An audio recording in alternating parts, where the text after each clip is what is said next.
Good morning, everyone, and welcome to the studios of Grafton TV, located at 26 Providence Road here in Grafton. And this is Meet the Candidate.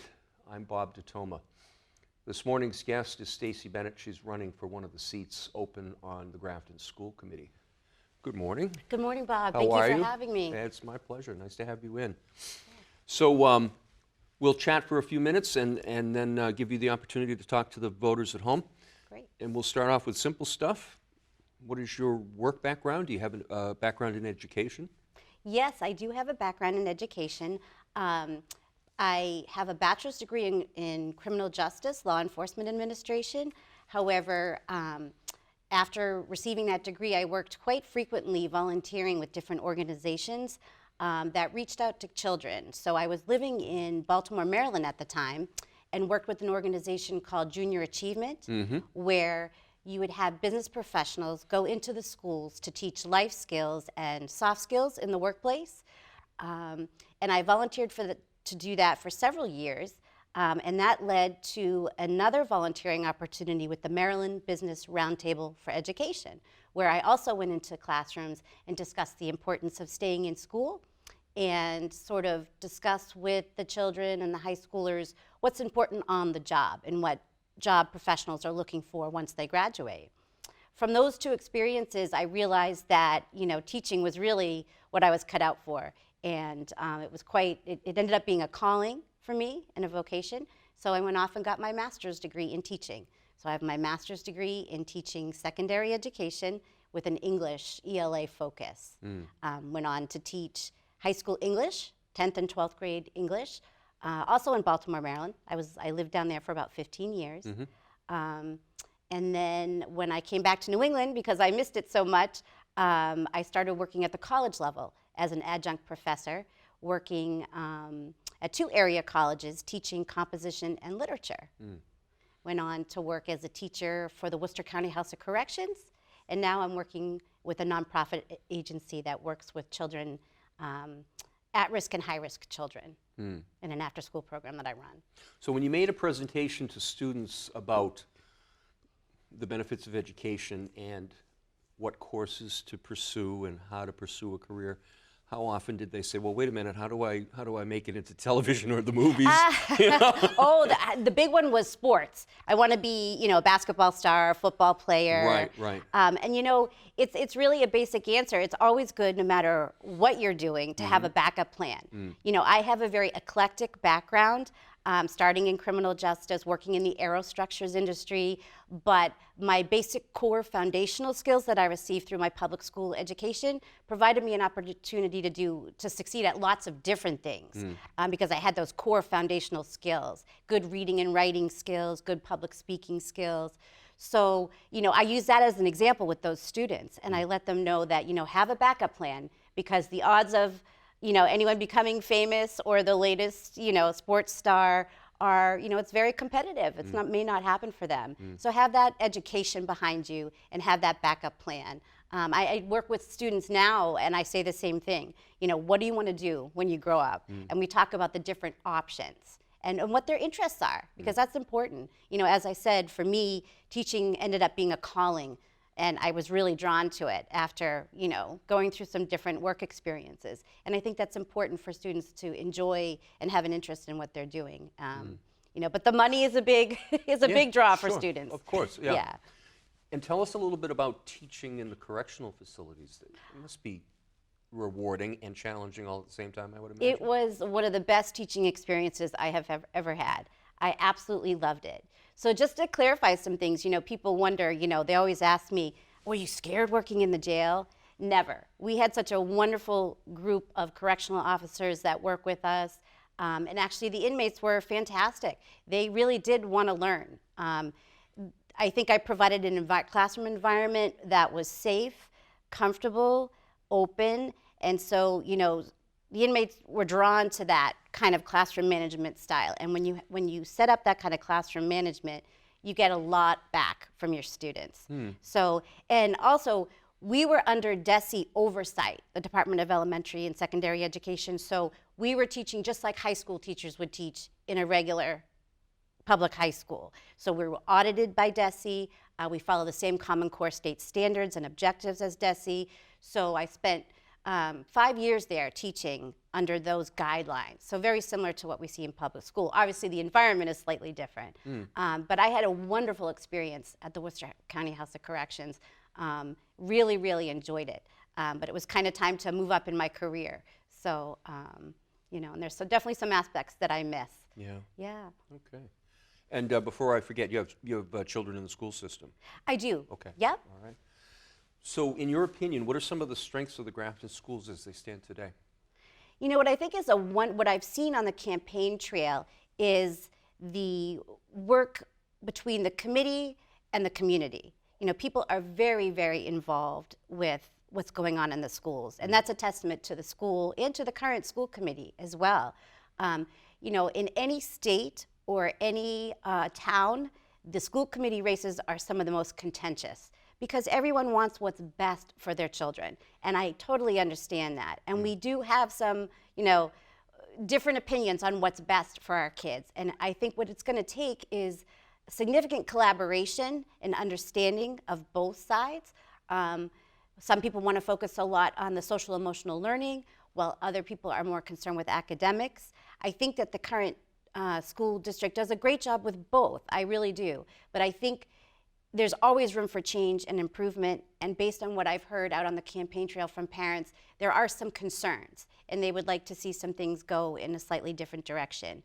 And I feel like I'm the candidate that kind of gives a voice to those parents and even those students as well. And I also believe, you know, I bring significant amount of educational experience, understanding what's going on in the classroom. I'm sort of still on the front lines with the kids in my current job, so I get information from them as well. But I think the committee and the community is definitely committed to our children, and I think that's fantastic. It's a testament to the people who live here in Grafton. Yeah. So what you said probably ties into the next question. What have some of the parents highlighted in conversations with you that they wanted to see improvement in? Because I was going to ask you, is there anything you think that needs improvement? But what are the parents, what are they looking for? Right, so I think there's two major things that I've touched upon so far in my campaign. One is good communication between the school committee and parents. Open dialogue, collaboration, willingness to listen. As I said, you know, we all have such different views, but I think when we really sit down and talk to each other and have an ability to have a dialogue, just not a, you know, a one-way conversation, as we sometimes are tied to doing in the school committee meetings for public comment, where there's only a one-way there. If we open up dialogue, I think that we're going to find that we're a lot closer together than we think about what we want for our kids. And I think it's just really putting aside those cognitive biases that some people come to conversations with, and just really listen to the other side, and they'll find that we're not that far apart. So that's one big thing, communication and collaboration. The other concern is academics. So we're seeing a lot more, as I said, social emotional learning coming into the schools, which recently I was sort of, you know, it was sort of explained that I was against that type of instruction in schools, and that couldn't be further from the truth. The social emotional? Yes. Okay.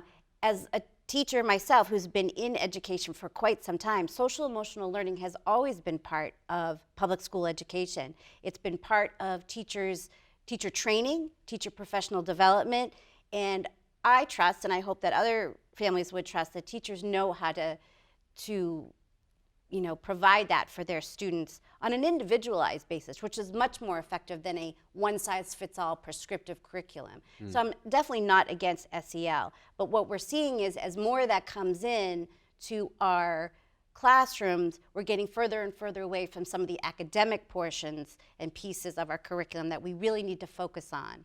One thing I noticed teaching college literature, composition and literature, is that students were coming into my classroom without really the necessary background and foundational skills in reading and writing and critical analysis that they needed to have. You can teach critical thinking with lots of different materials, SEL materials, traditional classical liberal arts curriculum materials, but it's the foundational knowledge, the texts that students need to read, you know, Shakespeare, some of our founding documents, you know, higher level readings that have what we call higher level lexile readings. It sort of engages the student at a higher level and forces a little bit more interaction. So I don't know if that's too much teacher speak. No, not at all. But I think that we need to find a balance between both. You know, schools are definitely there to help our students grow socially. There's no question about that. Right. It made me think that most kids don't need to be taught how to be critical. Not in today's world, right? But I also thought back to like centuries ago when my kids were in any school system. So you talked about communication between school committees and the parents. And then, so my first thought was, isn't that what parent-teacher organizations are for? And parent-teacher organizations are predominantly parents, right? Right. Well, parent-teacher organizations do a lot with their local schools. Like you probably have one for each school here in Grafton, and they organize fundraisers. So it's not one committee, it's multiple. Right. So I was referring to the actual school committee, our 5 members on our school committee. And when they pass policy or discuss policy or they write new policy, for instance, you know, the thing we don't like to talk about, mask mandates and things like that, you know, things that the school committee, which is responsible for all schools. So parent-teacher organizations are typically smaller organizations that are affiliated with each individual school. And so what will happen is they'll work with schools to put on events and fundraising. I would love to see those organizations sort of come together and speak more to, you know, actual academics and other learning. But that hasn't been traditionally what their role is. I see. Okay. Yeah. Okay. Yeah. All right. Do you have some favorite Grafton school system traditions? Right. Well, I'm certainly a big fan of our Grafton athletics, I'll tell you that. We are just stars when it comes to athletics, and that's wonderful to see. And I hope to get out to some more games as well. And I know one of the great events that I loved with my daughter was the Memorial Day presentation that they had at North Street Elementary as well. It's wonderful to see that and have veterans come and join and have the children sing. So that was one of my favorite events. That's come as up well. a number of times in Yes, discussion, it's such a wonderful program. That's great. Yeah. That's great. Anything else comes to mind? You know, not at this time, no. Okay. Yeah. So if we move forward, hopefully away from a pandemic, Yes. what do you think the challenges will be in the future? Will they be the same? Will they be radically different? Well, I think one thing I haven't touched upon yet with my platform is the whole mental health crisis that we're seeing with our schools. So I think, you know, and that's everywhere, not just here in Grafton. That's all over. You know, we like to talk about our kids being resilient, and they certainly have been, but it's taken a toll. And, you know, it's taken a toll on our teachers as well. So I think this is something that we definitely have to address going forward. I think it existed before the pandemic, but the pandemic did exacerbate the problem quite a bit. And I think that's probably why we see such a heavy focus on SEL, you know, and I can understand that as well. But I'd like to see schools maybe work in collaboration with outside agencies. They already do, but see if we can ramp that up a little bit to get kids the help that they need.